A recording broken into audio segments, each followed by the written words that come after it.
Hey guys, so today we're talking all about jewelry.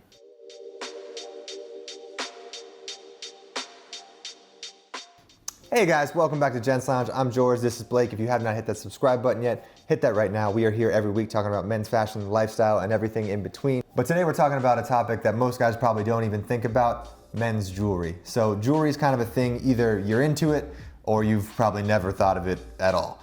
But today we're gonna talk about kind of our theories on how we wear jewelry, some of our favorite pieces, and just kind of give you a little guide on how to jump into it if you're interested. Okay, so growing up, I've always been like a big jewelry guy.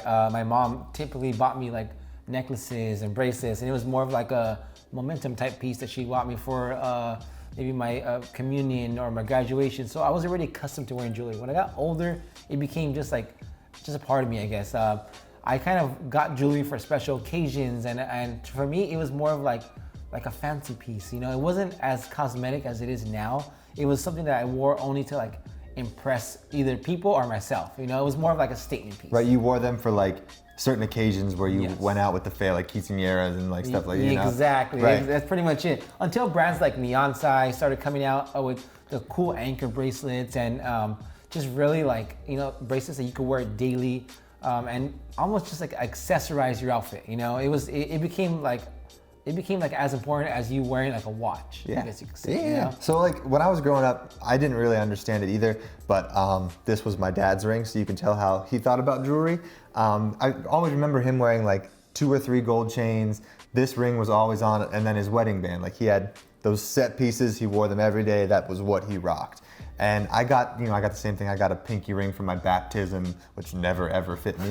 So like I don't understand, but basically, you know, it was more of a special occasion thing. My sister got me I remember I had a Tasmanian Devil gold charm and a Nike gold charm from my sister's for my birthday. So that's like those were my gold chains back in the day.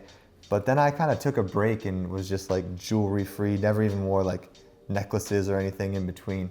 And then I got more into it recently, like probably the last 2 years.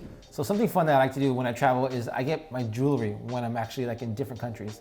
So when I was in Africa, I got these, I guess it's like a bracelet that was made by the actual children in Africa. So it's really cool because you're supporting them and you're getting some pretty cool jewelry, you know, pieces that you can wear. When I was in Mexico City, I got these leather type bracelets. Those are cool. You know, they're really cool. Here, you can buy them for like, I don't know, 40, 50 bucks. I bought them for like $4 or $5, you know, so it's very economical. I also have like leather bracelets that I like to wear. This is when I'm feeling more rugged and more like, you know, like leathery, like cowboy. Ghetto cowboy. That's me, dude, you Bone know. thugs. Also, I have my classic Beyonce bracelet. I think every guy should at least have one Beyonce bracelet. I have the leather one with the anchor, and I have the classic cuff. This is in rose gold. This is one of my favorites, guys, because it just blings, and I love bling, you know, this is it, dude. So as you can tell, Blake is more of a jewelry guy than I am. I have much fewer pieces, but I think that Blake makes a good point that, you know, if your jewelry has a story, it makes a lot more sense when you kind of wear them and stack pieces together. Just because, like, I mean, granted, the Africa one, I don't think I would pick up on the shelf anywhere, but because you were in Africa, you have a story behind it, means something to you. So it's kind of like a tattoo, you know, it has that certain meaning that whether you are still into something you got when you were 18, you just remember that. So up next, I think we need to talk about, you know, the theories of like stacking jewelry, wearing like a ton of jewelry or less jewelry. Like is less more, or, you know, in your case, more is more? Yeah, so I think personally, more is always better. I love to stack, dude. So today I'm stacked with like beads, with metal bracelet, and with also like a leather band. I feel like it gives it, someone like me who has like, I have like chicken legs, chicken arms, so I'm pretty skinny. I think stacking bracelets gives it more, you know, it takes away from like how skinny I am, and, you know, just, I don't know, it's more of a personal preference. I love to have a lot of bracelets. I love that it gives it more of it just draws attention to it, and it takes away from everything else. You know, it kind of like blends in with my outfit and how I look. I'm pretty like, my outfits are typically like simple. I don't really go like crazy with colors. So I think my bracelets are like something I really like go up and beyond with. Right, for me, I do kind of the exact opposite. If I'm gonna wear you know, any jewelry, it's gonna be probably one bracelet, if any. I'm not really a bracelet guy for the opposite reason that Blake is a bracelet guy. Like my wrists are very, very thick. So anything on top, one, most bracelets don't fit me. And two, I like have to have, you know, only one. Custom? Right. Like if I'm gonna get one bracelet, it's gonna be a Cartier Love Band, and that's gonna be the only one. And like I said, with like rings and stuff, I'll try to wear one on each hand. So you might have seen my horseshoe ring that I have over here. That's getting fixed right now.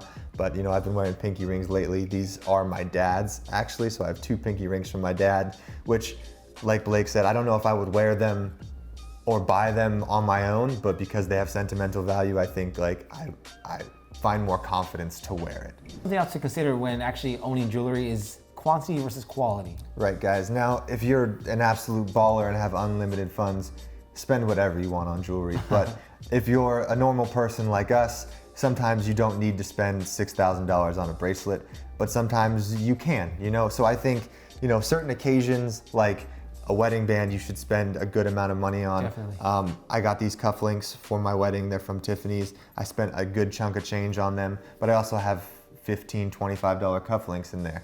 So, you know, I think for special occasions, you could spend a little bit for, you know, as gifts and stuff like that. But I think if you're a lot of jewelry guy, like Blake is, like stacking necklaces and bracelets, I mean, I wouldn't spend too much on them because you're gonna be interchanging them and not wearing them as much as you would maybe a few pieces that you owned. I mean, I like to take the high-low approach with it, meaning like that, where like you'll catch me wearing maybe a Cartier bracelet, but then I'm also pairing it with the actual band I got from Mexico City. So yes, like it'll show that I'm wearing a Cartier bracelet, but I also pair it with a bracelet that's $10 or one that I got in Mexico City. I like to, you know, like mix and match it. I feel like you can't be too blingy, you can't be too like, I mean, you can't think you're all that and only wear like high quality jewelry. Right. You know, I think that comes off as very like obnoxious and self-centered, and you just kind of look like a tool. Right. That's what I think. So, I completely agree. I mean, that horseshoe ring I have is, you know, silver. I think it's like $100 or something. Oh, wow. It's, you know, it's a nice ring. I wore it literally every day for the last probably 2 years. And I have these 3 necklaces, which I interchange or sometimes stack 1 or 2 together. But basically it goes with when I'm wearing a t-shirt and a denim jacket and something that's just kind of like an average outfit, I'll throw these 3 on just to kind of make the outfit stand out a little bit more. So the more basic your outfit, I think the more jewelry you can wear. And something I think is very important that we don't touch on, which, because we are going about the high-low and the quality versus quantity, I think you guys should also stay away from like the fakes. So like I see a lot of fake Cartier bracelets, fake Cartier bands. I think if you're not there yet, don't rock the fake. I think there's a lot of other brands that are making amazing bracelets, amazing bands that are, you know, equally as good, just not as expensive. You know? So stay away from the fakes. Yeah, guys, that's the thing. When you have kind of more expensive jewelry or jewelry that means something, it kind of lends itself to being passed down. I mean, I have these 2 rings from my dad. Luckily, we have the same initials because this one has his initials on it. But you know, this one's just like straight gold block with diamonds in it, and this one is his initials with a little diamond in the corner. And you know, he was, I guess, a very gold guy. So I've been rocking these lately. He just gave them to me. I guess I was old enough to be responsible to not lose them, which, you know, it only took 31 years for him to trust me with that. Thanks, Dad. Appreciate it.